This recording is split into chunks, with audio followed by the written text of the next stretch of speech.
नमस्कार दोस्तों, मैं पुष्पेंद्र कुमार आप सभी का अपने यूट्यूब चैनल में स्वागत करता हूं। दोस्तों देखिए एमपी वर्ग 1 मेंस को लेकर के ये हमारी वीडियो नंबर 2 है। इससे पहले मैंने एक वीडियो अपलोड करी थी, उसमें आप सभी लोगों ने उस वीडियो को बहुत देखा है, बहुत उसमें लाइक्स मिले हैं। इसका मतलब ये है जो मैं यहाँ पे आपको कंटेंट प्रोवाइड करा रहा हूँ वो आपके लिए बेनिफिशियल है, वो आपके लिए फ़ायदेमंद है, ठीक है। दोस्तों अगर आपको इस वीडियो की या बाकी वीडियोज़ की पीडीएफ चाहिए तो आप हमारे टेलीग्राम चैनल से जुड़िएगा। दोस्तों देखिए जो वीडियो है थोड़ा लेंदी होगी। पहले वाली वीडियो भी ऑलमोस्ट 22 और 23 मिनट्स की थी, तो ये वीडियो भी लगभग इतने ही मिनट की होने वाली है, इससे ज़्यादा भी हो सकती है। बट इस वीडियो में मैं और भी ज़्यादा डिटेल से बात करूँगा। आपने वर्क को पहले पढ़ के रखा है, मैंने एनसीईआरटी की बुक से इसको पढ़ा है, ठीक है। तो यहाँ पे जो एक्स्ट्रा फैक्ट्स हैं, डिटेल्स हैं, ठीक है नहीं, मैं उन इन एमसीक्यूएस के थ्रू ही आपके साथ में डिस्कस करूँगा। इससे होगा क्या, आपको भी याद हो जाएंगे और मेरा यहाँ पे रिविजन होगा। मैंने इसको पहले पढ़ के रखा है। सो दोस्तों वीडियो में बने रहना आपके लिए बहुत ज़रूरी है, ठीक है। तो अगर आपके पास में प्रॉपर टाइम है तो ही वीडियो को देखिएगा, ठीक है।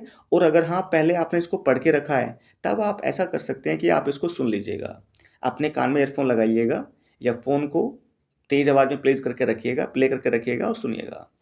चलिए दोस्तों मैं शुरू करता हूँ, ठीक है। और एक जानकारी और, देखिए आपको एक डिस्क्रिप्शन बॉक्स में लिंक मिलेगा जो टेलीग्राम चैनल का लिंक है, आप उससे जुड़ जाइएगा, वहाँ से आपको पीडीएफ वगैरह मिल जाएंगे। दोस्तों सबसे पहला क्वेश्चन है, Albert's work on general theory of relativity was proclaimed by the newspaper age. तो देखिए यहाँ पे न्यूज़पेपर में क्या कहा गया है इनको, मतलब क्या प्रोक्लेम किया गया है, अ साइंटिफिक रेवोल्यूशन, ठीक है। जो इनकी जनरल थ्योरी थी रिलेटिविटी की, उसको क्या बताया गया है न्यूज़पेपर के माध्यम से कि अ साइंटिफिक रेवोल्यूशन, यानी कि जो विज्ञान के क्षेत्र में जो क्रांति है, ठीक है। तो आंसर इसका बी होने वाला है। अब नेक्स्ट देखते हैं, Einstein mother was bothered by the intelligence of. देखिए जो इनकी मदर थी वो किस चीज़ को लेकर के परेशान थी, किससे परेशान थी वो, तो देखिए वो मिलेवा से परेशान थी। ये मिलेवा कौन है, ये मिलेवा इनकी एक मतलब कि क्लासमेट है, इनकी फ्रेंड है, उनकी फ्यूचर वाइफ है ये। इनसे परेशान थी। इनसे क्यों परेशान थी, देखिए दो वजह थी इनकी। पहली वजह तो ये थी कि ये इनसे 3 साल बड़ी थी, वो नहीं चाहती थी कि वो इनसे शादी करें, और इसी के चलते आइंस्टाइन ने अपनी शादी को मतलब कि वेडिंग को मतलब ऑफ कर दिया था, उन्होंने शादी नहीं की थी, मतलब की तो थी लेकिन उस समय के लिए उसको पेंडिंग कर दिया था, ठीक है। और दूसरी वजह ये थी कि ये भी ने इनकी तरफ बहुत ज़्यादा होशियार थी, इंटेलिजेंट थी। और देखिए इनको आइंस्टाइन ने क्या बोला है, क्लेवर क्रिएचर बोला है, याद रखना पड़ेगा हमें, CLEVER, क्लेवर क्रिएचर बोला है। हमें ना चीज़ों को याद करते चलना, टाइम लगेगा बट वी विल लर्न, ठीक है। और देखिए और इनकी मदर ने, देखिए आइंस्टाइन की मदर ने इसके बारे में क्या बोला, मतलब मिलेवा के बारे में क्या बोला है, इन्होंने उसको बोला है she is a book like you, ठीक है। क्या बोला है, she is a book like you, उन्होंने इसको बोला है कि she is a book like you, उन्होंने ये कहा है इनके लिए, ठीक है। फाइनली इनकी शादी हो जाती है और इनके 2 बच्चे भी होते हैं, ठीक है। चलो आगे बढ़ते हैं। तो यहाँ पे आपका आंसर हो जाएगा A. Now question number 3, at what age did Einstein pass away. देखिए किस एज में, यानी कि किस ईयर में इनकी डेथ होती है। तो देखिए इनकी जो डेथ होती है, you know very well, at the age of 76 की एज में इनकी डेथ होती है। तो यानी कि डेथ इनकी 76 में हो गई है। तो अब देख लीजिएगा 1955 में होती है।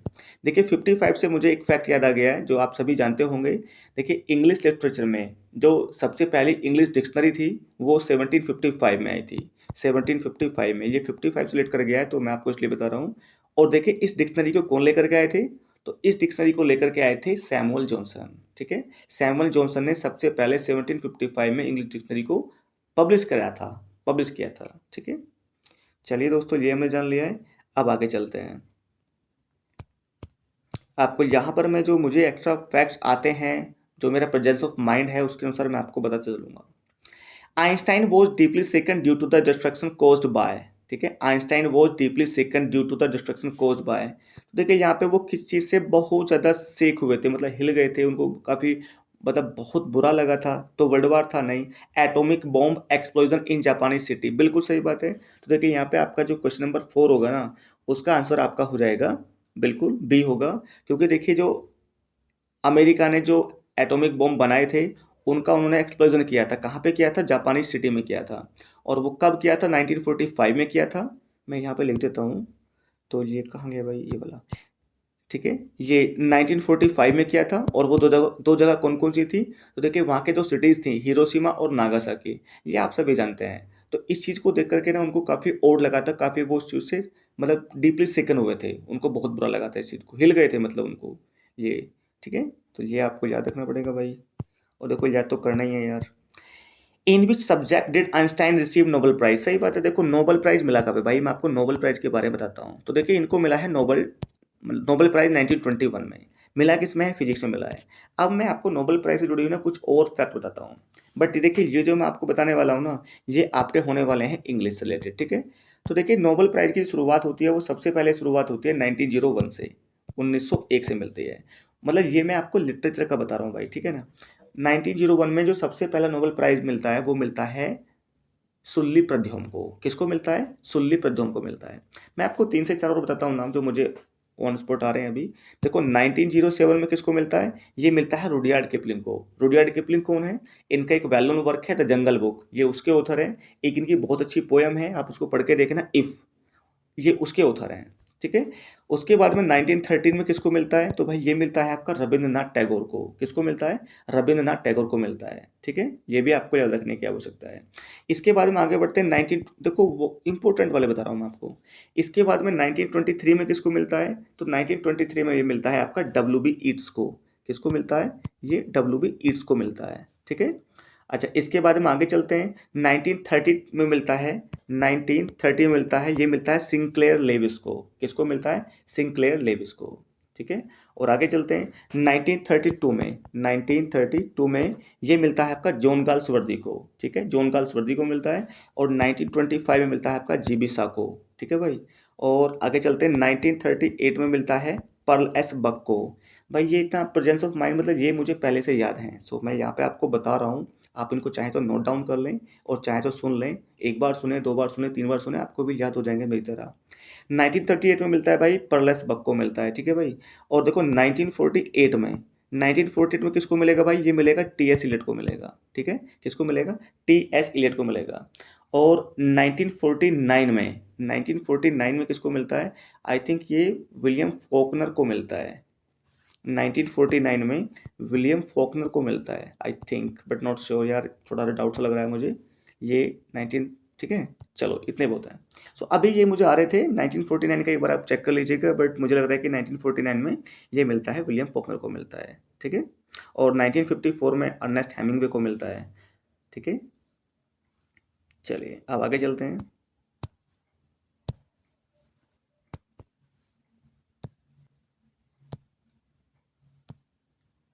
नाउ क्वेश्चन नंबर 5 है, नहीं क्वेश्चन नंबर 6 है। When did Einstein have his second marriage? तो देखिए इनकी जो मतलब जो when did Einstein have his second marriage, तो आइंस्टाइन ने अपनी सेकंड जो मैरिज है वो कब की थी, तो देखिए ये 1919 में की थी, 1919 में की थी। ये इन्होंने अपनी दूसरी शादी की थी, राइट।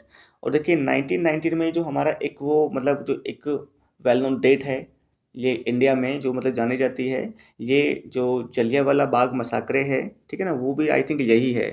तो उससे लेट कर लीजिएगा, याद रहेगा, ठीक है। 1999 में की थी। चलिए भाई आगे बढ़ते हैं। और देखिए 1921 में क्या हुआ भाई, तो याद रखो यार, इनको नोबेल प्राइज मिला है, अभी तो यार ऊपर आया था ना, नोबेल प्राइज मिला है इनको। और वो किस में मिला है, तो वो यू नो वेरी वेल, अभी बात कर चुके हैं। When did Einstein get married, तो देखिए इन्होंने शादी कब की थी, इन्होंने शादी कब की थी, तो यू नो वेरी वेल 1903 में की थी, ठीक है, 1903 में। चलो आगे चलते हैं, ठीक है। और देखिए इनकी शादी मतलब पहले तो इन्होंने शादी को कैंसिल कर दिया था, बट बाद में इन्होंने शादी कर ली थी finally. Whom did Albert want to marry right after finishing studies, तो देखिए सीधी सी बात है भाई, जो अल्बर्ट है, अल्बर्ट आइंस्टाइन है, वो अपनी पढ़ाई करने के बाद में किससे शादी करना चाहते थे, तो भाई सीधी सी बात है यार, वो मिलेवा से करेंगे ना। इनकी ये सेटिंग है, मतलब इनकी ये क्लासमेट, इनकी फ्रेंड है, फ्यूचर वाइफ है इनकी। अच्छा देखो यहाँ पे एक नाम आया मार्गी का, तो यू नो मार्गी कौन है ये, अभी हमने इससे पहले एक वीडियो बनाई थी, मतलब उसमें हमने डिस्कस किया था द फन दे हैड, ये उसमें है मार्गी। देखो वहाँ से भी हम रिवाइज कर लेते हैं। ये मार्गी कितने साल की है, 11 की है भाई। इसका एक दोस्त है जिसका नाम है जॉनी, नहीं टॉमी नाम है, टॉमी। वो कितने का है, वो 13 का है, ठीक है। और वो कब की बात कर रहे हैं, 2157, 2157 की बात कर रहे हैं, वो फ्यूचर की बात कर रहे हैं, वो साइंस फिक्शन वर्क में आता है। आगे आ जाइए। When did the famous paper of Einstein special theory of relativity get published? देखिए जो स्पेशल थ्योरी ऑफ रिलेटिविटी है ये कब पब्लिश हुआ था, तो हमें देखिए इसको देखना है। तो देखिए ये जो आपका पब्लिश हुआ है ना, तो भाई ये पब्लिश हुआ है आपका 1905 में। कब पब्लिश हुआ है? ये 1905 में हुआ है, हमें याद रखने की आवश्यकता है। 1901 में क्या हुआ? सूर्य प्रद्युम्न को नोबेल प्राइज मिल गया यार, अलग की बात है वो, चलो छोड़ो, वो काम की बात नहीं है हमारे। Where was where was this job location? तो देखिए वहाँ पे जो मतलब जॉब वो करता था तो उसकी जॉब की लोकेशन क्या थी, ठीक है, जॉब की क्या लोकेशन थी? तो देखिए आप सभी जानते हैं वो बर्न में जॉब करता था, बर्न में जॉब करते थे ये, ठीक है, मतलब करता नहीं था यार, करते थे, बहुत एक टैलेंटेड व्यक्ति हैं, बहुत रेस्पेक्टेड है, सम्मान्य है। तो where was this job location? तो ये बर्न में जॉब करते थे, ठीक है। यस, आगे चलते हैं। और इन्होंने एज ए ट्यूटर भी काम किया है, प्राइवेट जॉब भी इन्होंने की है। After finishing graduation Albert worked as a, अब देखिए अपनी ग्रेजुएशन फिनिश करने के बाद में अल्बर्ट वर्कड एज ए, इन्होंने कैसे काम किया था? तो mechanical engineer, as a space scientist, as a teaching statement और एज अ टेक्निकल एक्सपर्ट्स। तो देखिए यहाँ पे जो आंसर आने वाला है ना वो आपका होगा एज अ टीचिंग स्टेटमेंट। सीधी सी बात है, इन्होंने देखिए टीचिंग भी की थी, मैंने अभी आपको बता रहा था, तो आंसर यहाँ पे सी होगा आपका। Both Einstein and his beloved worked on, देखिए इन्होंने और इनकी बिलव्ड ने, इनकी प्रेमिका ने देखिए किस पे काम किया था? तो ग्रेविटी पे काम किया था, लॉज ऑफ मोशन पे काम किया था, या फिर रिलेटिविटी पे काम किया था, या फिर थर्मल कंडक्टेंस पे काम किया था। तो देखिए यहाँ पे इसका आंसर होगा रिलेटिविटी, थ्योरी ऑफ रिलेटिविटी पे काम किया था, ठीक है। चलिए आगे चलते हैं, क्वेश्चन नंबर नेक्स्ट है, why did she come to Switzerland? देखिए जो इनकी फ्रेंड थी, मतलब इनकी जो फ्यूचर वाइफ थी, ठीक है, वो स्विट्जरलैंड क्यों आई थी? तो देखिए वहाँ पे ना बिल्कुल हमें याद रखना पड़ेगा, देखिए एकमात्र बिकॉज, ठीक है ना, because the university of Zurich provide degree to women. देखिए जो मतलब जो वहाँ पे यूनिवर्सिटी थी, यूनिवर्सिटी ऑफ ज्यूरिच है, ठीक है, स्विट्जरलैंड में, वही यूनिवर्सिटी महिलाओं को डिग्री प्रदान करती है, तो इसलिए वो वहाँ पे आकर के उन्होंने अपनी पढ़ाई की है, ठीक है, तो ये हमें याद रखना पड़ेगा भाई। चलो आगे चलते हैं। वैसे ये क्वेश्चन बिल्कुल भी टफ नहीं है, इजी हैं, बट हम इनको याद करना पड़ेगा ना, ठीक है, हम भूल जाते हैं भाई, इसलिए। Albert found this fellow student to be, देखिए Albert found this fellow student to be, ठीक है, pretty creature, smart creature, clever creature, tall creature. भाई ये देखो क्या है, इन्होंने ना, उनकी जो फेलो स्टूडेंट हैं इन्होंने उसको क्या कहा है, क्या इनको पाया है? तो ये क्लेवर क्रिएचर हैं, क्लेवर क्रिएचर हैं। अल्बर्ट की मदर ने, यानी कि इनकी जो मदर थी, इनकी मदर ने इनको क्या बोला है, ठीक है, मिलेवा को क्या बोला है? तो ए बुक लाइक यू, क्या बोला है? A book like you, she is a book like you, कुछ ऐसे कोट है, ठीक है, वो कही गई है। चलो आगे चलते हैं। What kind of moustache Einstein had as a young man? जब देखिए वो जवान थे, यंग थे, तो उनकी किस तरह की मुस्टाच थी? तो देखिए लाइका वोलरस, ये मुस्टाच है उनकी लाइका वोलरस। तो देखिए यहाँ पे आंसर इसका हो जाएगा ए, ठीक है, like a walrus. Why was the author refer to the late speaking age of Einstein? ठीक है, why was the author refer to the late speaking age of Einstein? ठीक है, यहाँ पे हमारे पास ऑप्शंस हैं, यहाँ पे हमारे पास ऑप्शंस हैं। ऑप्शन नंबर ए है to show that apparently his growth rate was slower than the children of his age, to show that he was a slower learner, to show his disability. तो देखिए यहाँ पे हम इसको समझते हैं, who was the author refer to the late speaking age of Einstein. तो देखिए यहाँ पे हमारा आंसर होने वाला है A, to show that apparently his growth rate was slower than the children of his age. मतलब कि देखो साफ है ना, मतलब ऐसा लगता था उनको कि इनकी जो लर्न मतलब सीखने की क्षमता है वो बाकी बच्चों की तुलना में कम है, वो कम रहेगी, है ना, ये उनको लगता था, ठीक है। और देखिए इनके जो हेडमास्टर थे उन्होंने क्या कहा था? उन्होंने ये कहा था कि ये कोई भी काम कर लें सफल नहीं होंगे, but you know very well कि बहुत सफल हुए ये। What is the message of this lesson? देखिए इस लेसन का क्या मैसेज है? A beautiful mind not only creates beautiful ideas but also to use them for the welfare of the humanity. बिल्कुल सही बात है भाई, यही इसका आंसर है, ठीक है। A beautiful mind not only the creates beautiful ideas, देखिए ब्यूटीफुल माइंड वही नहीं है जो सिर्फ ब्यूटीफुल आइडियाज को क्रिएट करता है, ठीक है, but also to use them, और जो उनका इस्तेमाल करता है for the welfare of humanity, जो मानवता के लिए उनका इस्तेमाल करता है, वो ब्यूटीफुल माइंड होता है। तो आंसर क्या होगा इसका? ए होगा। What does this lesson a truly beautiful mind speak about? देखिए जो लेसन है ये किसके बारे में बात करता है? ब्यूटी ऑफ माइंड की बात करता है, ब्यूटी ऑफ द वर्ल्ड की बात करता है, the life of the greatest scientist Einstein and his contributions to the field of science and world politics. तो देखिए यहाँ पे हम 18 का आंसर देखेंगे, तो 18 का आंसर क्या होगा? सी होगा। क्या होगा? The life of the greatest scientist Einstein and his contributions to the field of science and world politics. बिल्कुल सही बात है। ये मतलब इनका जो कंट्रीब्यूशन उसकी बात करते हैं। चलिए नेक्स्ट देखेंगे। When did Einstein secure a job? देखिए इनकी जो जॉब थी वो कब सिक्योर हुई थी, मतलब इन्होंने पढ़ाई की, ठीक है, और फाइनल इनकी जॉब कब सिक्योर हुई थी? तो देखिए इनकी जॉब 1902 में सिक्योर हो गई थी, ठीक है, 1902 में सिक्योर हो गई थी। और भाई 1903 में क्या हुआ जरा बताओ मुझे। भाई अभी बताया मैंने आपको, इन्होंने शादी की थी, है ना, वेडिंग, मैरिज की थी, मैरिज, ठीक है। इनके दो बच्चे भी थे, और दो बच्चे मतलब यानी कि दो सन्स थे, ठीक है। और इनकी मदर चाहती थी, मतलब आइंस्टाइन की मदर चाहती थी कि वो इनसे शादी ना करें। क्यों? क्योंकि यार वो 3 साल बड़ी थी इनसे, है ना, ठीक है। चलो, और वो इनकी इंटेलिजेंस से, इनकी मतलब जो इनकी वाइफ है उनकी इंटेलिजेंस से परेशान भी रहती थी। और इस चीज़ को चलते हुए ना, जो आइंस्टाइंस हैं इन्होंने क्या किया था, शादी को कैंसिल कर दिया था। बट फाइनली फिर 1 साल बाद वो दोबारा से उन्होंने बातचीत की और शादी कर ली, दो बच्चे भी थे उनके। और देखो भाई आगे आपको जानकारी मिलेगी ना, इनका ना बाद में डिवोर्स भी हो जाता है, इनका बाद में डिवोर्स भी हो जाएगा, ठीक है। चलो आगे चलेंगे।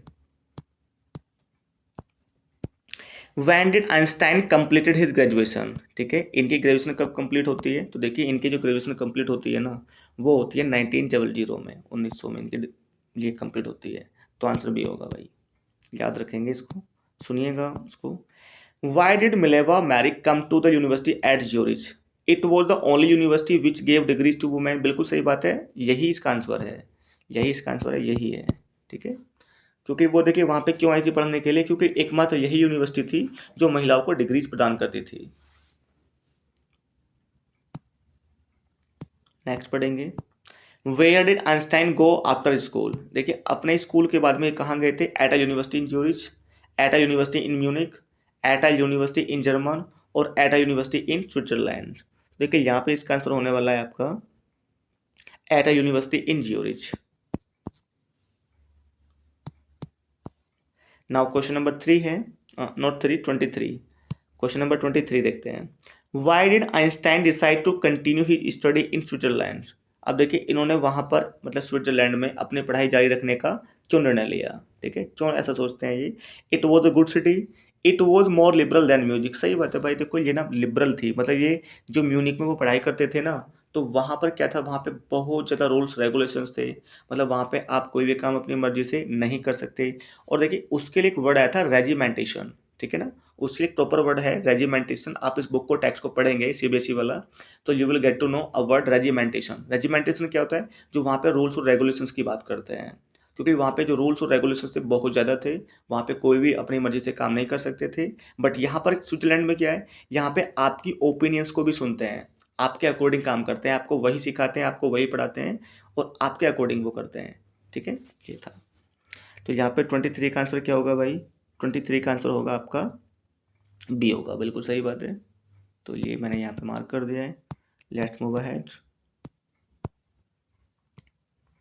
Y when did Einstein's family move to Munich? देखिए जो आइंस्टाइन की फैमिली थी वो म्यूनिक में कब मूव की थी, वो कब गए थे वहाँ पर? देखिए जब ये 15 महीने के थे। कब? जब ये 15 मंथ्स के थे, ठीक है, याद रखना पड़ेगा हमें इसको।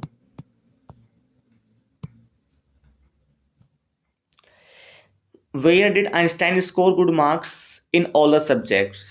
देखिए तो इन्होंने at Munich in a school, at Munich in a school, at German in a test. तो देखिए इसका आंसर होने वाला है 25 का आपका A, at a Munich in a school. Now 26 की बात करते हैं। What did the school headmaster say about Einstein? तो देखिए जो स्कूल हेडमास्टर थे उन्होंने इनके बारे में क्या कहा था? He can't be a success at anything. देखो मैंने आपको बताया था भाई, इन्होंने कहा था कि ये कोई भी काम कर लें सफल नहीं होंगे, बट फाइनली बहुत सफल हुए, ठीक है। 26 का सी होगा। 27 देखते हैं। How many times did Einstein utter a word when he learn to speak. देखिए जब ये बोलते थे, बोलना सीख रहे थे, जब ये बोलते थे तो ये एक वर्ड को ये 2 बार बोलते थे। ठीक है, कितने बार? 2 बार। तो देखिए ट्वाइस, है ना। और देखिए जब हमने इस चैप्टर को पढ़ा था तो वी गुड टू नो, हमें ये भी पता लगा था, मतलब एक उसमें स्टोरी, एक रेफरेंस दे रखा था, ठीक है, कि ये जब 2.5 ईयर, जब ये 2.5 साल के थे तब इन्होंने कुछ बोला ही नहीं तब तक तो। हाँ, एक बार ये बोले थे, क्या बोले थे, कि ये जो सूप है इतना गर्म क्यों है। तो इनके फैमिली मेम्बर्स ने पूछा कि तुम अब से पहले क्यों नहीं बोले थे, तो उन्होंने जवाब दिया था कि अब से, मतलब अब तक सारी चीज़ें बिल्कुल सही थी, सही क्रम में थी, आज नहीं थी तो मैं आज बोल गया। और देखिए इनकी मदर जो थी, इनको वो फ्रीक समझती थी, फ्रीक, ठीक है, कि ये तो एक फ्रीक है। चलिए, और इनकी मदर को इन्होंने नोटिस किया, इनकी मदर ने, कि इनका जो हेड था वो बाकी बच्चों की तुलना में बड़ा था, जो फोरहेड होता है। चलिए क्वेश्चन नंबर 28 है, what did Albert's classmates call him. देखिए जो इनके क्लासमेट्स थे, जो इनके साथी थे, उनको क्या बोलते थे, तो देखिए इनको ब्रदर बोरिंग बोलते थे। याद रखना भाई, इंपॉर्टेंट है, ये एग्जाम में आ सकता है। ये इसको क्या बोलते थे? ब्रदर बोरिंग बोलते थे। एग्जाम में ऐसे ही क्वेश्चन आते हैं। चलिए 29 देखते हैं, वेयर वॉज आइंस्टाइन बोर्न। देखिए आइंस्टाइन का जन्म कहाँ हुआ था, तो देखिए इनका जन्म हुआ था जर्मन सिटी ऑफ उलम, ठीक है, अलम उलम जो भी पढ़ेंगे इसको, जर्मन सिटी ऑफ उलम में इनका जन्म हुआ था, ठीक है।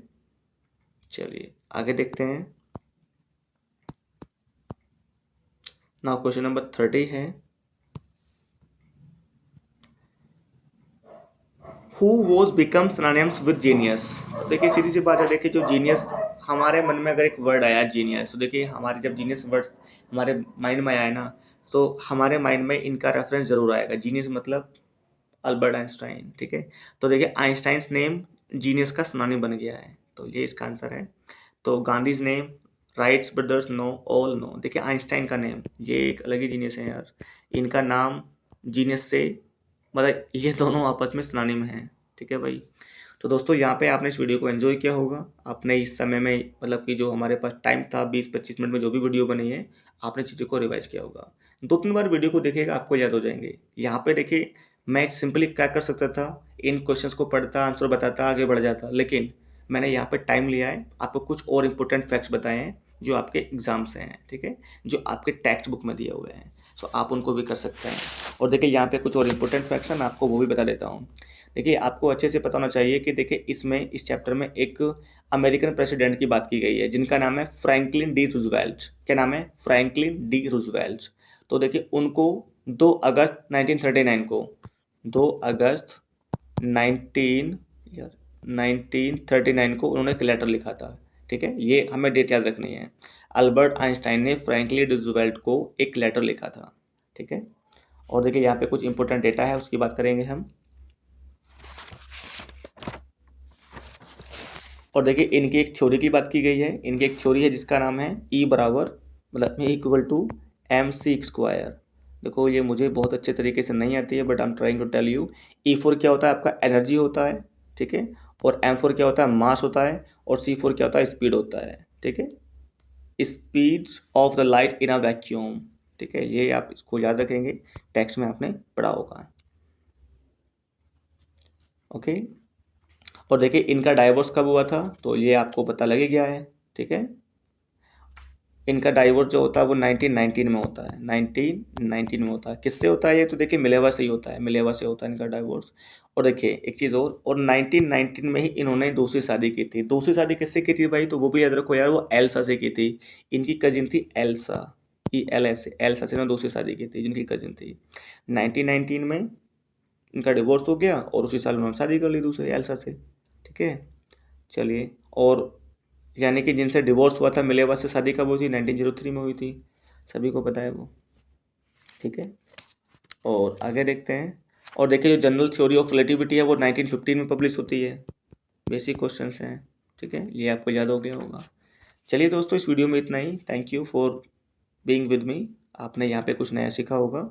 और दोस्तों मैं सिर्फ इतना ही कहूँगा, देखिए आपके प्यार के लिए, ठीक है, आप कमेंट बॉक्स खुला हुआ है, वहाँ पे अपना इंपॉर्टेंट, मतलब जो आपका जो एक यूनिक कमेंट है, ठीक है, जो भी आपको वीडियो के बारे में लगा है वो कमेंट कीजिएगा, वीडियो को लाइक कीजिएगा। और अपने दोस्तों के साथ में ज़रूर शेयर कीजिएगा। आप मेरे साथ जुड़े हैं तो आपको यहाँ पे फुल कंटेंट मिलेगा और आपको डेली, ठीक है, जब भी मुझे टाइम मिलेगा आपको, लेकिन हाँ, टाइम टू टाइम पूरा कंटेंट मिलेगा। आप रिवाइज़ करते रहेंगे चीज़ों को। चलो दोस्तों, thank you and good night.